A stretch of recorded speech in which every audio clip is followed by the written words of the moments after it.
I thought I knew everything about Nolan, my husband of 7 years. His laughter, his touch, his predictable routines were the constants in my life.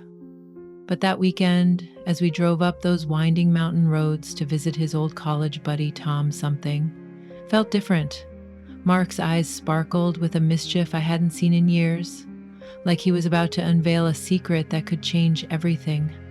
The mountain air was crisp, the trees whispered secrets, and as we stepped into Tom's world, a world where time slowed and rules bent, I felt an excitement I hadn't known I was missing. But when Nolan suggested a game of truth or dare, I had no idea it would lead us down a path where the boundaries of our marriage would blur in ways I never imagined.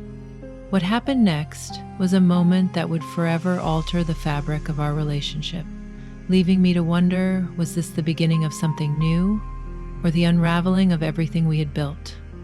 The first thing you notice about me, Jennifer, is that I'm not the kind of woman who's easily surprised. At 32, I've built a life that's as predictable as the sunrise. But then there's Nolan, my husband of 7 years, who's anything but predictable. His eyes always sparkle with a hint of mischief, like he's got a secret he's just dying to share. That's why when he suggested a weekend escape to see his old college buddy, Tom, I was intrigued. We drove up those winding mountain roads, the kind where the trees seem to whisper secrets as you pass. Nolan was buzzing with excitement, his stories of college pranks and adventures with Tom filling the car with laughter. I was looking forward to stepping out of our city routine, to breathe in the crisp mountain air, to maybe find a piece of the wild spirit that Tom always carried with him. Tom's house was like stepping into another world. It was nestled among the pines, a place where time seemed to slow down the moment we arrived. Tom enveloped us in a hug that smelled of paint, and patchouli, his home, was a gallery of his soul, every corner filled with vibrant canvases, the air thick with the scent of incense. We settled in, glasses of wine in hand. The conversation is smooth as the Merlot. Tom's stories were like a tapestry, woven with threads of adventure, love, and a touch of the forbidden he spoke of. Nights under the stars, of love affairs that were as passionate as they were fleeting. Nolan laughed, his eyes gleaming with nostalgia, while I found myself drawn into Tom's world, where the rules of society seemed to bend as the evening deepened. The wine flowed more freely, and the room seemed to pulse with a life of its own. The conversation had shifted from light-hearted banter to something more intimate, more revealing. Nolan, with that familiar glint in his eye, leaned forward, his voice dropping to a conspiratorial whisper. "Let's play truth or dare," he suggested, his gaze sweeping over us with a challenge. We all laughed, the sound echoing off the high ceilings. But there was an undercurrent of excitement, of anticipation for what might unfold. The game started innocently enough. Tom dared Nolan to do an impression of our old college professor, which had us all in stitches. I chose truth, admitting to a secret crush on a high school teacher, which made Nolan raise an eyebrow in playful jealousy. But as the night wore on, the dares grew bolder, the truth is more intimate. Then came the moment that would push the boundaries of our friendship. Nolan, with a mischievous smile, looked at me and said, "Jennifer, I dare you to kiss Tom." The room fell silent. The only sound, the crackling of the fire in the hearth. My heart raced, not just from the wine, but from the sudden shift in the atmosphere. I looked at Tom, his eyes meeting mine with a mix of surprise and curiosity. There was a moment where time seemed to stretch, the air charged with an unspoken question. I could feel Mark's eyes on us, his breath held in anticipation. Taking a deep breath, I leaned over my lips, brushing against Tom's in a kiss that was meant to be playful, but lingered longer than intended. The room seemed to tilt, the boundaries of our friendship, blurring in that fleeting moment when I pulled back from the kiss, the taste of Tom's lips still lingering on mine, a mix of wine and something uniquely him. The room was silent, the only sound the soft hum of the fire. Mark's eyes were alight with a mix of curiosity and something else, something I couldn't quite place. He broke the silence, his voice steady but with an edge of excitement that was fun. Nolan said, his gaze shifting between Tom and me. "But let's take it a step further." He stood up, his movements deliberate as he retrieved his phone from his pocket and set it up on a tripod. "I want to record this," he announced, his voice carrying a tone of both command and invitation. I felt a rush of mixed emotions. Part of me was taken aback by the sudden shift into this bizarre scenario, yet there was an undeniable thrill, a curiosity about where this night could lead. The idea of being recorded added a layer of intensity, making the moment feel both more real and surreal. Tom, ever the free spirit, seemed to embrace the idea with a nod, his eyes reflecting the flickering flames, a spark of adventure in them. I looked at Nolan, searching for any sign of hesitation or regret, but found none. Instead, his expression was one of eager anticipation with a mix of hesitation and excitement. I agreed. "Okay," I said, my voice barely above a whisper, "but let's keep it tasteful." The word felt odd in this context, but it was my way of setting a boundary.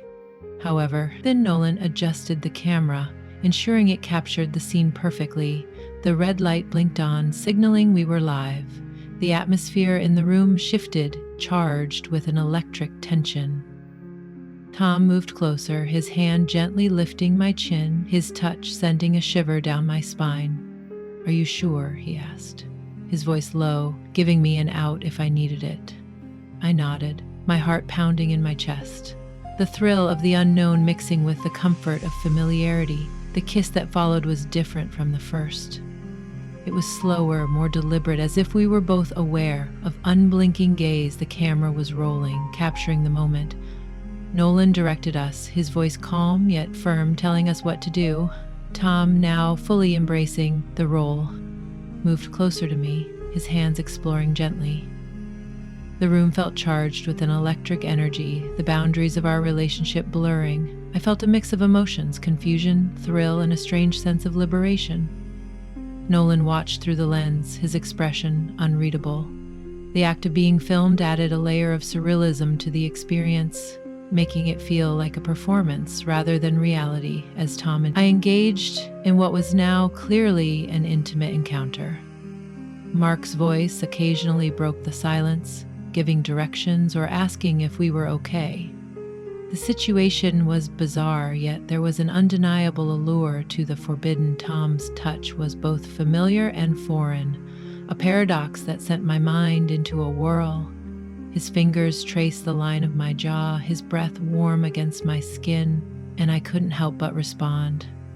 The room seemed to shrink, focusing only on the three of us, the rest of the world fading into obscurity. Mark's voice, steady and guiding, instructed us to shift positions, to look into each other's eyes, to convey emotion through our actions.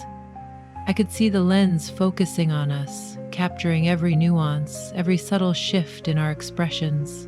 The red light of the camera blinked like a heartbeat, a constant reminder that this was being recorded, that this moment would exist beyond tonight. The thrill of being watched, of performing for Nolan, added an edge to the experience.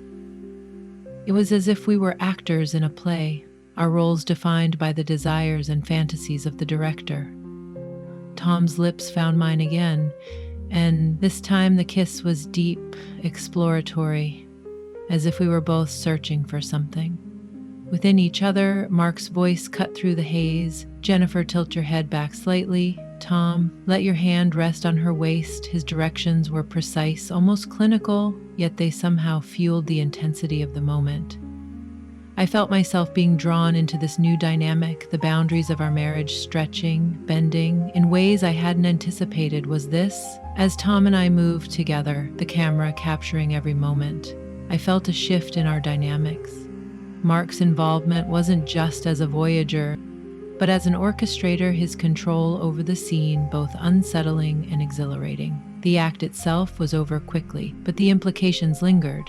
Nolan stopped the recording, his face a mask of satisfaction, mixed with something else, perhaps pride or relief. Tom, now stepping back, looked at us both, his expression one of concern mixed with curiosity. The silence that followed was heavy, filled with unspoken questions about what this meant for our relationships, our trust, and our future. I felt a whirlwind of emotions. The physical closeness with Tom under Mark's watchful eye had been intense, but now in the quiet aftermath, the reality of what we had done settled in. Mark's gaze was still on us, his eyes searching, as if looking for signs of regret or desire for more. Tom broke the silence first, his voice soft, that was unexpected. His words hung in the air, a gentle acknowledgement of the boundary we had crossed. I nodded, feeling the weight of the moment. "Yes," I managed to say, my voice barely above a whisper. The room felt different now, charged with a new kind of energy, one that was both thrilling and terrifying. Nolan finally spoke, his tone measured. I think we all needed that. His words were an attempt to normalize the situation, but they couldn't mask the complexity of our emotions. I looked at Tom, his eyes reflecting a mix of emotions I couldn't fully decipher. There was a connection there, one that had been deepened by the intimacy we shared, yet it was overshadowed by the presence of Nolan, whose role had shifted from observer to director. The night had taken us to a place where the lines between friendship and something more had blurred.